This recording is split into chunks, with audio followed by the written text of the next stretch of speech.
Senator Ron Johnson's committee issued its first subpoena in the Biden-Burisma probe. If you recall, Hunter Biden worked for a gas company, Blue Star, with ties to Ukraine. And the probe will look into whether the Obama administration's actions in Ukraine were corrupt. Simultaneously, Senator Lindsey Graham is looking into the origins of the Russian collusion probe. And this could be a major strategy for Republicans in November. But the big question, is it a winning strategy? Let's ask our company Republican strategist Adam Goodman and Michael Knowles, host of The Michael Knowles Show.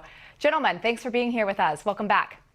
Thank you. All right, so let's kind of break this apart first. And I think the key thing that I want to talk about is not whether it's the right thing or whatever. That's a whole separate discussion.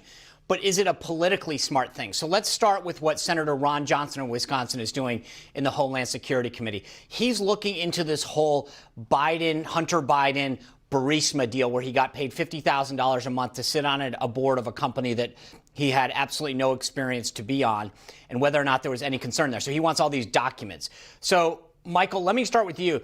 Is it a good idea to go down this rabbit trail? Will it pay off for the Republicans and Ron Johnson to be doing this? I think it's a politically very wise strategy going into November. You know, the Democrats have nominated Joe Biden because in many ways he's like the absence of a candidate. You know, he's a total empty suit. You can put on him whatever you like. And what the Republicans are showing is that perhaps there's some serious corruption that has gone here. You had the leaked audio that just came out of this phone call between Joe Biden and then Ukrainian President Poroshenko talking about a deal in question to fire the prosecutor who may have been looking into Hunter Biden. So I think it stinks to high heaven. You know, William Barr the other day, the Attorney General, said that we don't want to get into a situation where we've got criminal investigations of political candidates. And I think that's very true. The trouble is if you've had investigations from the Democrats into Republicans, then we can't unilaterally disarm. I think it plays very well for the president. So Adam, my thought, though, is I get exactly what Michael said, right? And it kind of can expose a lot of stuff. But I also feel right now this is kind of like the Tara Reade situation, which is everybody who is agreeing with the Trump folks that we need to do this is already with you. And the people who, you know, aren't going to be with you are never going to be persuaded by that. Or do you think that there are persuadable people that will say, based on what Michael just said, there's this corruption there, I'm now not considering voting for Joe Biden? Well, I agree with everything Michael just said, but can we just talk about the straight politics of this? I'll tell you why it's a good thing for the president's reelection. Number one, it's going to fire up the base. This kind of investigation always gets people's attention, and it will certainly get the rapt attention of the Trump base and Republicans who want to reelect him. Number two is it's going to force Joe Biden to defend himself on turf that he's going to be very shaky on.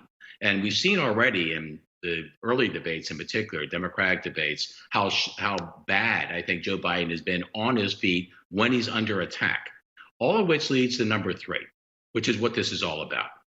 We, to this point, have really seen nothing but a one-person race. It's been a referendum on the president of the United States, and most especially on his handling of COVID-19. It's about to become a two-person race. And I think that's all to the advantage of the president, because when that starts to happen, when a real campaign is underfoot, then we start to hear the largely untold and unknown stories of Joe Biden, one of which is what we're talking about right now. And gentlemen, I think you both make really good points that it definitely will fire up the base. It could put Joe Biden on the defense. But I think an interesting point that I still wonder is, do Democrats actually care? Do they get riled up like this? And to Sean's point, we look at the Tara Reade situation. When you have Democrats coming out saying, I don't care if Tara Reade is right, I'm still going to vote for Joe Biden. I want a coronation of Joe Biden. And so to this point, does it move the needle for the people that are the swing voters? Are they going to care enough, or are Republicans just going down a rabbit trail here and just firing up the base, and it makes no effect at all to those swing voters? Michael? I think it is demoralizing for some swing voters and for some Democrats as well. Don't forget the nomination of Joe Biden is demoralizing to a lot of Democrats who feel that he was, you know, the last choice. They don't really want this guy. They think he's past his prime. So I agree with everything Adam just said. It really puts them on their feet. And to Sean's point, I think this election is going to come down more to turnout than to persuading people in the middle. I think Donald Trump has had 100% name recognition since the 80s at least. People know what they think of this guy. And so if you can demoralize some Biden voters, which shouldn't be that hard to do, that might be a good way to get things going. But really, you want to fire up your base, say you're really taking these investigations seriously. And I think that's what we're seeing. How about you, Adam? Well, I think once this campaign gets to the point where Joe Biden is put under pressure to answer for things, that's when things, I think, start to slip for him. And again, as I told you about the unknown parts of his record, a lot of people don't know how he repeatedly voted for cuts in Social Security. He praised segregationists. He was for bad trade deals. And I don't want us to minimize the Tara Reade allegation and at least 7 other women who have said that there was everything from sexual inappropriateness to a sexual attack.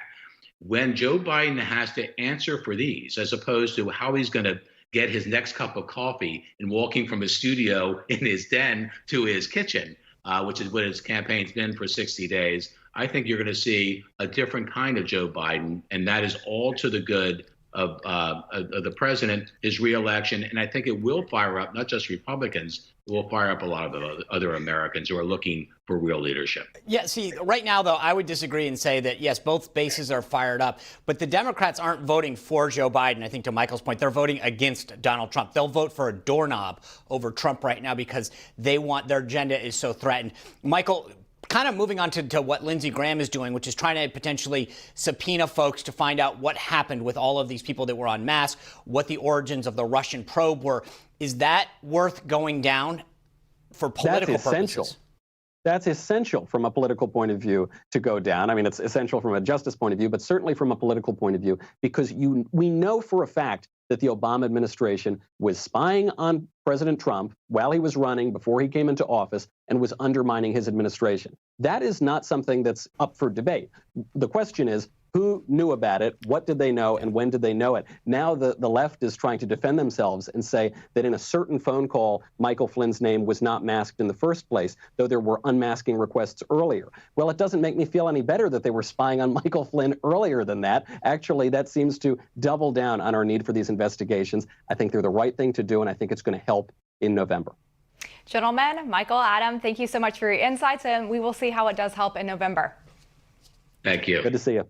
All right, well, we're talking about some pretty serious stuff. Do you need a good laugh right now? Well, stick around. We'll be back with our meme of the week.